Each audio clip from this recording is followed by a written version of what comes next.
అందరికీ నమస్కారం. స్ఫూర్తి ఎడ్యుకేషన్కి స్వాగతం. నమస్కారం. మన దేశం గురించి ఆలోచిస్తే స్వాతంత్ర్యం వచ్చినప్పుడు దాదాపు పూర్తిగా వ్యవసాయంపై ఆధారపడిన ఒక దేశం. అవును. మరి అలాంటిది ఈ రోజు ప్రపంచంలోనే అత్యంత వేగంగా అభివృద్ధి చెందుతున్న ఆర్థిక వ్యవస్థలల్లో ఒకటిగా ఎలా మారింది? ఈ ప్రయాణం వెనుక ఉన్న అసలు వ్యూహమేంటి? ఇది కేవలం అదృష్టమా లేక పక్కా ప్రణాళిక? మంచి ప్రశ్న.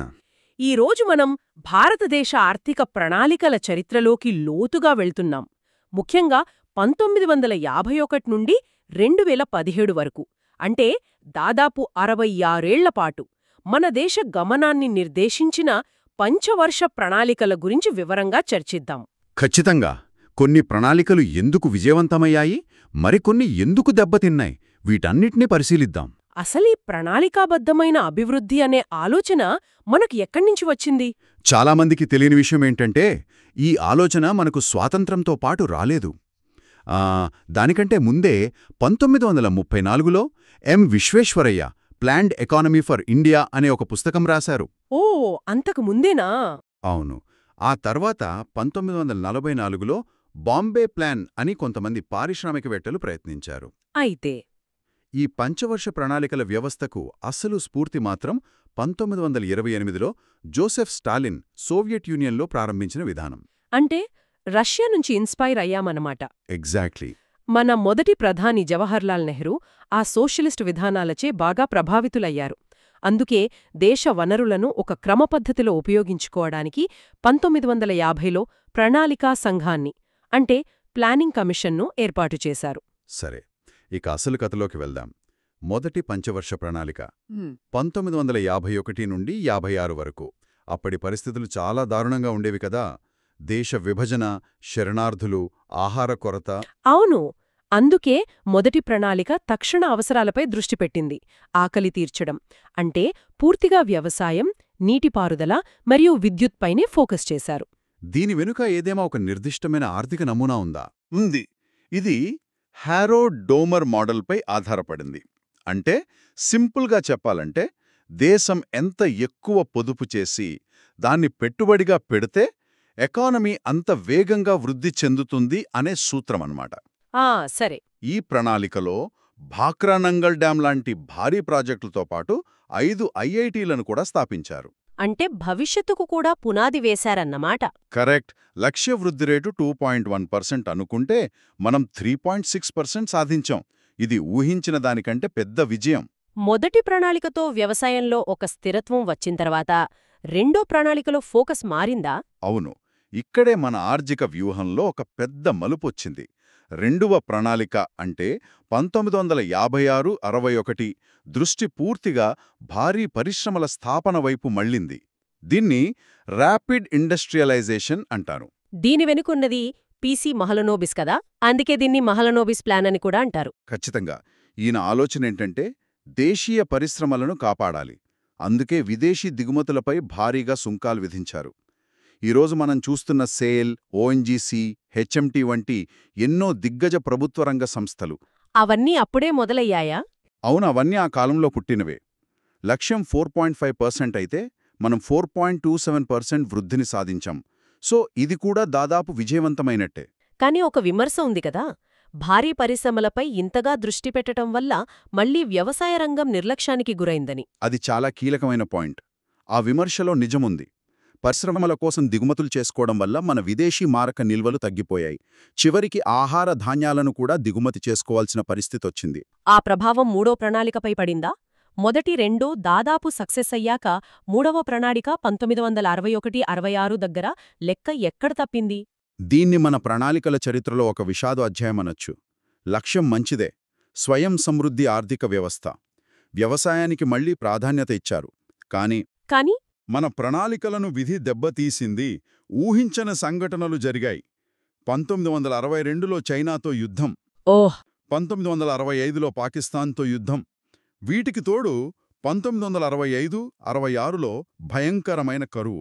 అంటే అన్నీ ఒకేసారి వచ్చాయన్నమాట. అవును.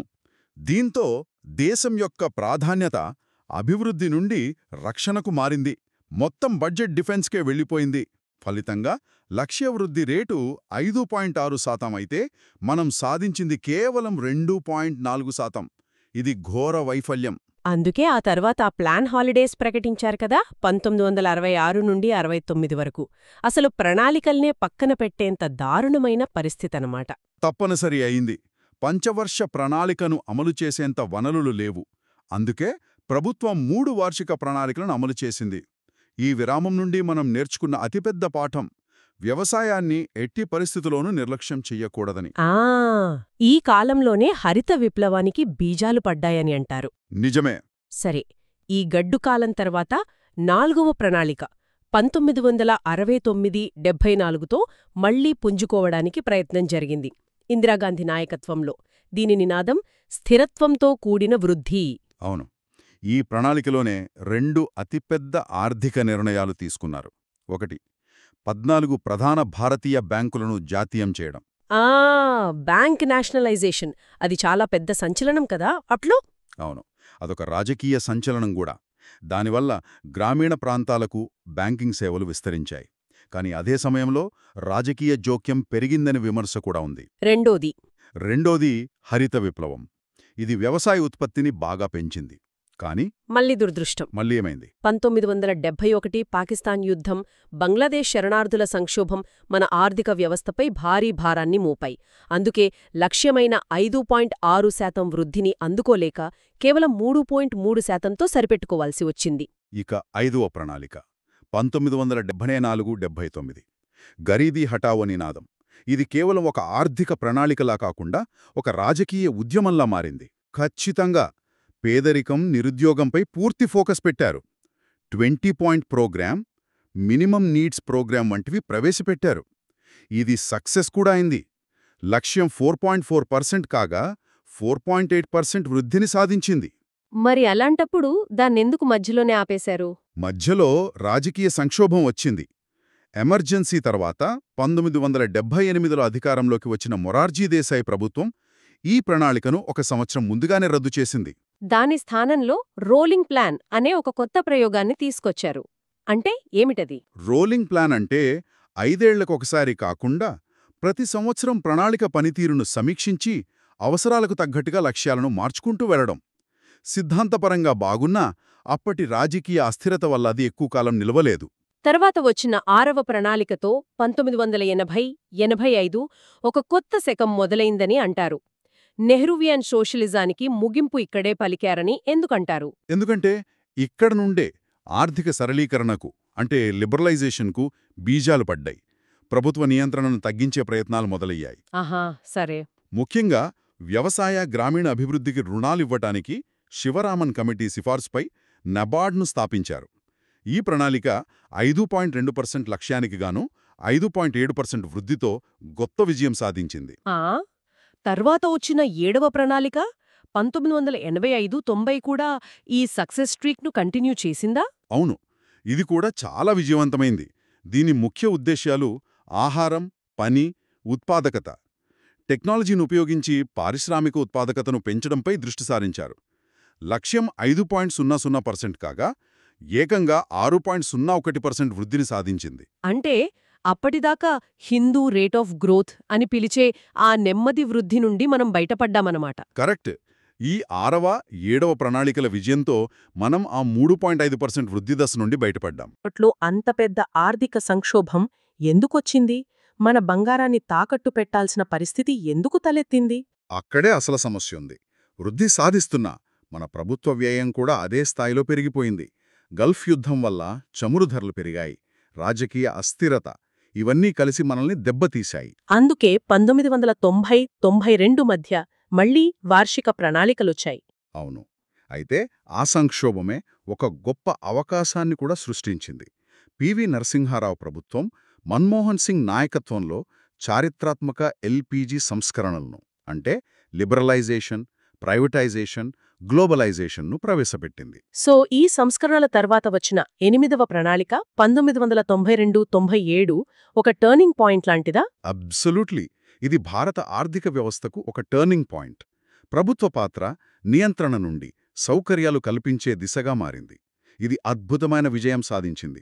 లక్ష్యం 5.6% అయితే ఏకంగా 6.8% సగటు వార్షిక వృద్ధిని నమోదు చేసింది. ఇదే సమయంలో మనం WTOలో కూడా సభ్యులయ్యాం కదా. అవును, 1995 జనవరి 1న మన ఆర్థిక వ్యవస్థ ప్రపంచానికి పూర్తిగా తెరుచుకుంది. ఆర్థిక వ్యవస్థను తెరిచిన తర్వాత ప్రణాళికల ప్రాధాన్యతలు మారినట్టనిపిస్తుంది. 9వ ప్రణాళిక 1997-2002 లక్ష్యం సామాజిక న్యాయం మరియు సమానత్వంతో కూడిన వృద్ధి. నిజమే, వృద్ధి ఫలాలు అందరికీ చేరాలనే ఆలోచన బలపడింది. ఈ ప్రణాళికలో ప్రైవేట్ రంగానికి మరింత ప్రాధాన్యత పెరిగింది. ఆ తర్వాత 10వ ప్రణాళిక 2002-2007లో సమ్మిళిత వృద్ధి అంటే ఇంక్లూజివ్ గ్రోత్ అనే పదం బాగా పాపులర్ అయింది. కేవలం జీడీపీ పెరిగితే సరిపోదా? అది చాలా ముఖ్యమైన మార్పు. అప్పటి వరకు మన విజయాన్ని కేవలం జీడీపీ అంకెలతో కొలిచేవాళ్ళం. కానీ 10వ ప్రణాళికలో జీడీపీతో పాటు శిశు మరణాల రేటు తగ్గించడం, లింగ అసమానతలు తొలగించడం వంటి సామాజిక లక్ష్యాలను కూడా పెట్టారు. అంటే వృద్ధి అంటే కేవలం డబ్బు కాదు, ప్రజల జీవన ప్రమాణాలు పెరగడం అనే స్పృహ వచ్చిందన్నమాట. కరెక్ట్. ఈ కాలంలోనే ఎన్ఆర్ఈజీఏ లాంటి చట్టం వచ్చింది. 11వ ప్రణాళిక 2007-2012 కూడా ఇదే దారిలో వెళ్ళిందా? అవును, దీని థీమ్ వేగవంతమైన మరియు మరింత సమ్మిళిత వృద్ధి. ఈ కాలంలోనే విద్యా హక్కు చట్టం, ఆధార్ ప్రాజెక్టు వంటివి ప్రారంభమయ్యాయి. 2008లో ప్రపంచ ఆర్థిక సంక్షోభం వచ్చినా మనం సగటున 8% వృద్ధిని సాధించామంటే అది గొప్ప విషయమే. ఇక చివరిది 12వ పంచవర్ష ప్రణాళిక 2012-17. దీని ప్రత్యేకతేంటి? దీని థీమ్లో సుస్థిరమైన వృద్ధి, సస్టైనబుల్ గ్రోత్ అనే పదాన్ని చేర్చారు. అంటే పర్యావరణాన్ని దెబ్బతీయని అభివృద్ధి సాధించాలని మొదటిసారిగా లక్ష్యంగా పెట్టుకున్నారు. జీఎస్టీ, డీబీటీ వంటి సంస్కరణలపై దృష్టి సారించారు. మరి ఇంత సుదీర్ఘ చరిత్ర ఉన్న ప్రణాళికా సంఘాన్ని 2014లో అధికారంలోకొచ్చిన కొత్త ప్రభుత్వం ఎందుకు రద్దు చేసింది? 60 ఏళ్ల వ్యవస్థను పక్కన పెట్టడం వెనుక ఉన్న ఆలోచనేమిటి? ప్రధాన కారణం మారుతున్న భారతదేశం. 1950ల నాటి ఇండియాకు 2014 నాటి ఇండియాకు చాలా తేడా ఉంది. రాష్ట్రాలు ఇప్పుడు మరింత శక్తివంతమయ్యాయి. ఇలాంటి పరిస్థితుల్లో ఢిల్లీలో కూర్చొని అన్ని రాష్ట్రాలకు ఒకే విధానం అంటే one size fits all approach సరికాదని ప్రభుత్వం భావించింది. అంటే ప్రణాళికా సంఘం ఒక టాప్ డౌన్ అప్రోచ్ అయితే ఎగ్జాక్ట్లీ. దాని స్థానంలో వచ్చిన నీతి ఆయోగ్ రాష్ట్రాలతో కలిసి పనిచేస్తోంది. అది ఒక సహకార సమాఖ్యవాదాన్ని ప్రోత్సహిస్తోంది. అది నిధులు ఇవ్వదు, ప్రభుత్వానికి ఒక థింక్ ట్యాంక్ లాగా సలహాలిస్తోంది. అంటే ప్రణాళికల స్థానంలో ఇప్పుడు దీర్ఘకాలిక విజన్ డాక్యుమెంట్స్ వచ్చాయన్నమాట. అవును, 3 సంవత్సరాల యాక్షన్ ఎజెండా, 7 సంవత్సరాల వ్యూహపత్రం, 15 సంవత్సరాల విజన్ డాక్యుమెంట్ ఇలా. కాబట్టి భారతదేశం యొక్క ఈ 60 ఏళ్ల ప్రణాళికా ప్రయాణం మౌలిక సదుపాయాల నిర్మాణం నుండి మొదలై పేదరికంపై పోరాడి ఆర్థిక వ్యవస్థను ప్రపంచానికి తెరిచి చివరకు సహకార సమాఖ్యవాదం అనే కొత్త నమూనాకు దారితీసింది. ఇది ఒక యుగాంతం. అవును. అయితే ఇది మనల్ని ఒక ఆసక్తికరమైన ప్రశ్న వద్దకు తీసుకొస్తుంది. పంచవర్ష ప్రణాళికల యుగం ముగిసినా ప్రణాళికాబద్ధమైన అభివృద్ధి అనే భావన నిజంగా అంతరించిపోయిందా? మంచి ప్రశ్న. లేక నీతి ఆయోగ్ యొక్క ఈ దీర్ఘకాలిక దార్శనిక పత్రాల రూపంలో అది కొత్త రూపాన్ని సంతరించుకుందా? ఈ కేంద్రీకృత ప్రణాళిక నుండి సలహాదారు పాత్రకు మారడం భారతదేశ భవిష్యత్తును ఎలా ప్రభావితం చేయగలదు? ఇది మనం ఆలోచించాల్సిన విషయం.